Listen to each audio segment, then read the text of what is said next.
All right, what's up, reviewers? This is Smooth the Reviewer, and today I'm going to be talking about Overlord, the Sacred Kingdom movie that just came out this past month. I believe it came out on November 8th. And so obviously the movie has been out for a long while now, a few like 3 weeks since, we're probably most likely at the end of the month. But I figured I'd just go ahead and give you guys my personal review on it since, everyone else has pretty much dropped their reviews already, and I thought I'd just go ahead and give you guys mine. And I don't know if I believe I have never talked about Overlord on this channel, but I actually am a pretty good fan of Overlord, I'd say. First off, I'll start off by saying I'm an anime only. So I started watching Overlord back when season 4 was airing, I believe. When season 4 of Overlord was airing, I that's around the time I discovered it. And I always knew that it was one of those popular animes. I knew I already knew like it was very popular, and I obviously already knew about Albedo. She's definitely a character that was like all that's like always in the anime circle and everything. So I was at a certain point I was just like, okay, you know what, this show looks interesting enough, so might as well go ahead and watch it. And let me tell you guys, I caught up to Overlord within the span of like two or so, like a week or so, or maybe not even that, guys, about a week, because it was just so good. Like the first season to the second season with the lizard people, and then we had the third season, which I'm trying to think. I believe that's when like is that when we had the dragons? No, I think that was season 4 or so. But anyways, the point is that like I was instantly hooked on Overlord. So I've really enjoyed it. As an anime only, I have really enjoyed Overlord, and so when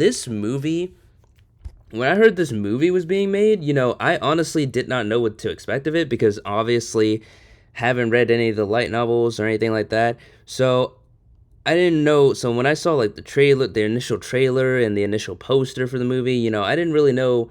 I didn't really know what to expect from it. Is this gonna be like? It looked awesome. Like from the first few, like right here, this poster right here that I believe this was already out. This just looks amazing. Like this, whoever has like the artwork for Overlord and everything, it just needs a raise or something, because this artwork is amazing and it just instantly gets you hype for the movie. And so, like I just said, because I haven't read any of the source material and I'm an anime only, I didn't know what to expect. And so when it finally came out, I was like, I have to watch this because I just enjoyed the show so much. And also, before going to see it, I already did know like sort of the what the movie actually was. I already knew that this movie was basically cut content from season 4. It's kind of crazy. I don't know if anything like this has been done before, because it's like it's cut content that literally happened. That's literally cut right in the middle of season 4. So for those of you who don't know, if you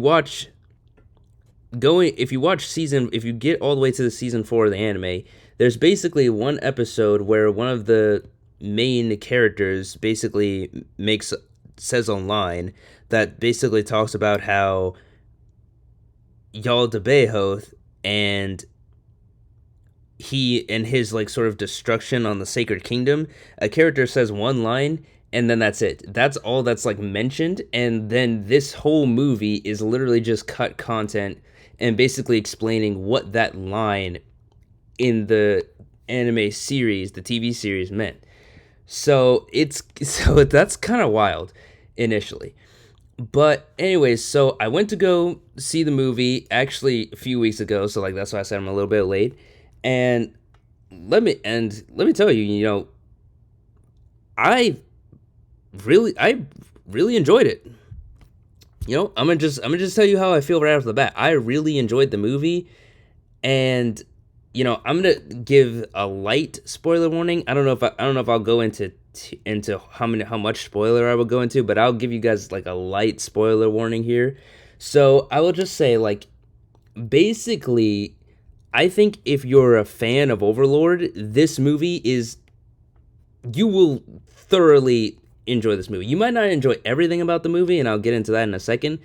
But if you are actually a fan of just like even just the anime series, I think we will all appreciate this movie and most of the things about it, because even from this like sort of image right here, we see Ainz on his throne. This is from the movie. Even this like just looks good. This movie looks really freaking good. I gotta tell you guys, it looks really good, especially like the fire effects, the way Ainz is actually on this throne. Like this picture isn't like the best quality, but if you actually see the movie, it actually looks like really good. But there's still like some of the CGI monsters, and I know people have had, or at least with the ogres, and I know people don't like CGI. But for me personally, having CGI in Overlord has never really been like a huge bother for me. Like the CGI is obviously like not great, but it's like, do we really care about like these one note sort of monsters who like basically just respawn in the world, or just appear, and then like Ainz or someone else just like instantly kills them. So I don't know, that's just how I feel. The CGI doesn't really bother me that much, but there is a little bit of in here. But the movie just looks great, okay? And so, okay, now I guess I'll get into actually like talking about what kind of happens in it a little bit.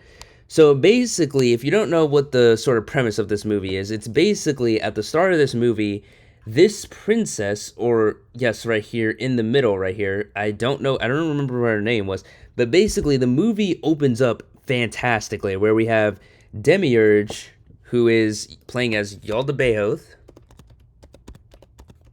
He basically opens up this movie, and it's just the first scene from like the trailer where he walks up to the wall of the Sacred Kingdom, and he basically just instantly obliterates this wall, guys. I'm telling you, he literally does like a 10th tier magic spell, and he just destroys the wall. Like, it's insane. And I thought the scene was so good. So basically, the premise is that he's basically gathered an entire army of like demi-humans, and Demiurge is basically still acting as Yaldabaoth, just causing chaos in like the Sacred Kingdom. And so basically the whole point is that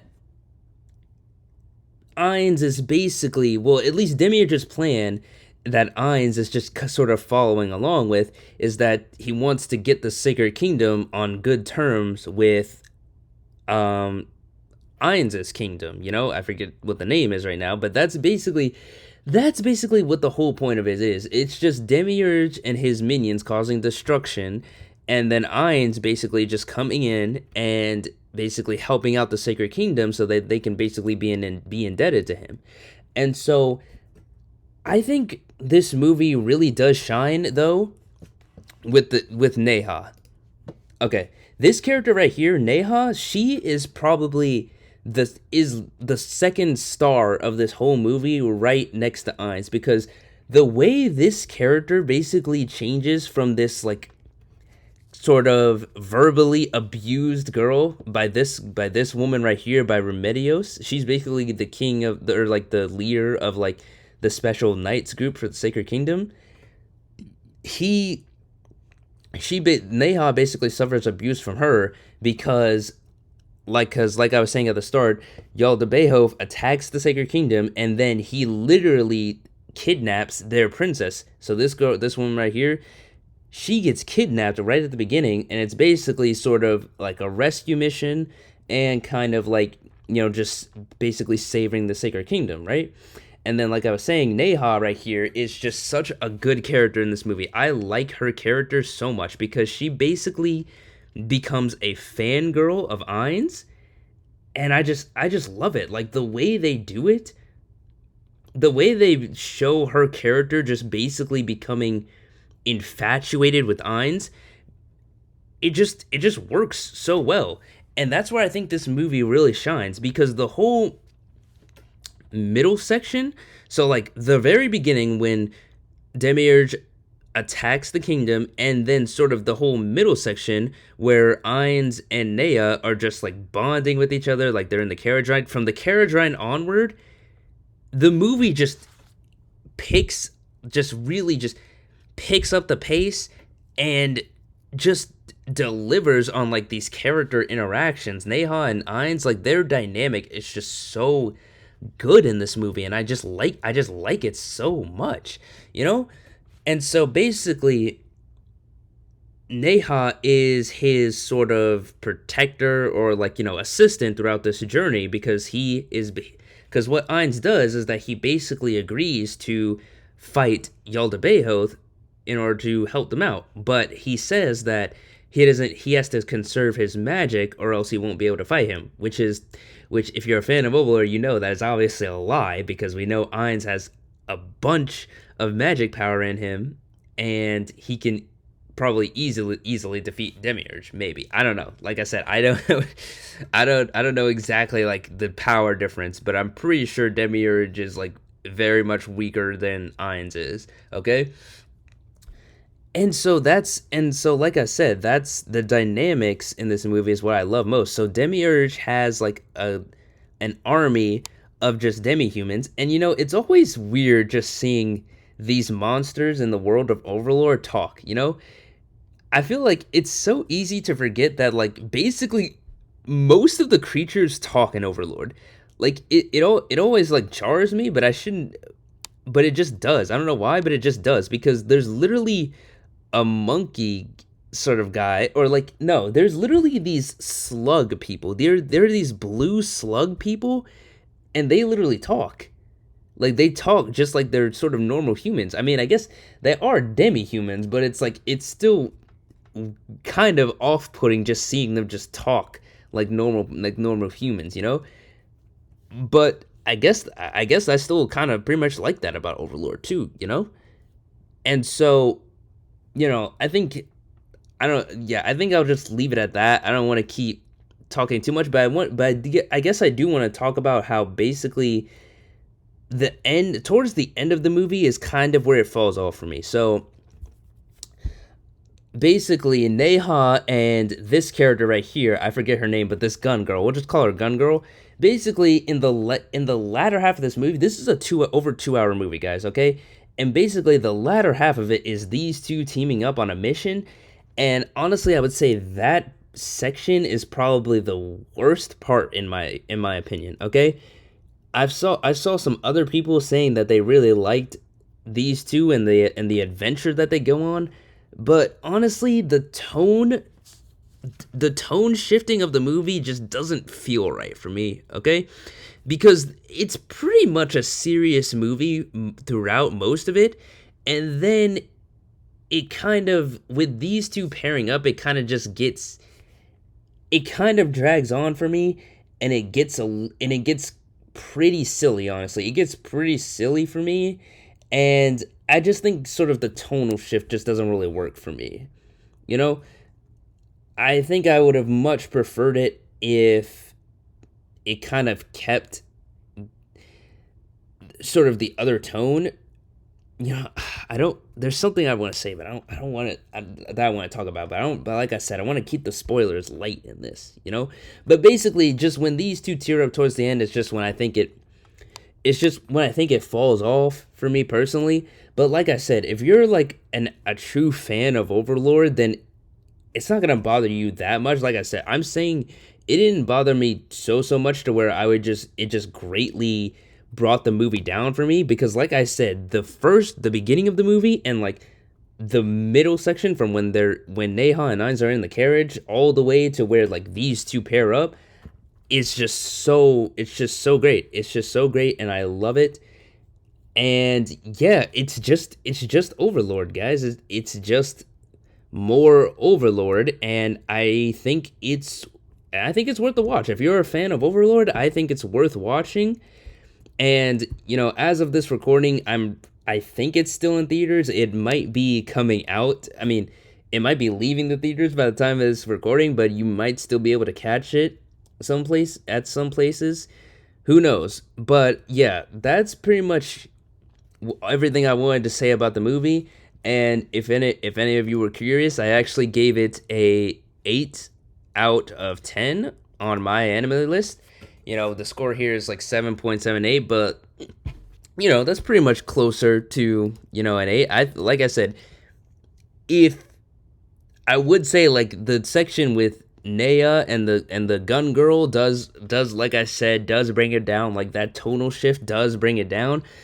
But like I said, the all of the movie before that keeps it at an 8 for me. And yeah, I recommend it. If you're a fan, if you're a fan of Overlord, I recommend seeing this movie and just sit back and just enjoy it. Just enjoy it. Okay. So yeah, that's pretty much it for this video. Thank you all so much for watching. All of my Overlord fans that happen to see this, please comment what you liked about the movie, but please don't spoil anything from like the light novels. If you want to say something about them, please keep it light in the comments, and just let me know if you've already seen the movie. Let me know your opinions down in the comments too, and keep the spoilers light down there too. But yeah, thank you all so much for watching, and I'll see you in the next one. Peace.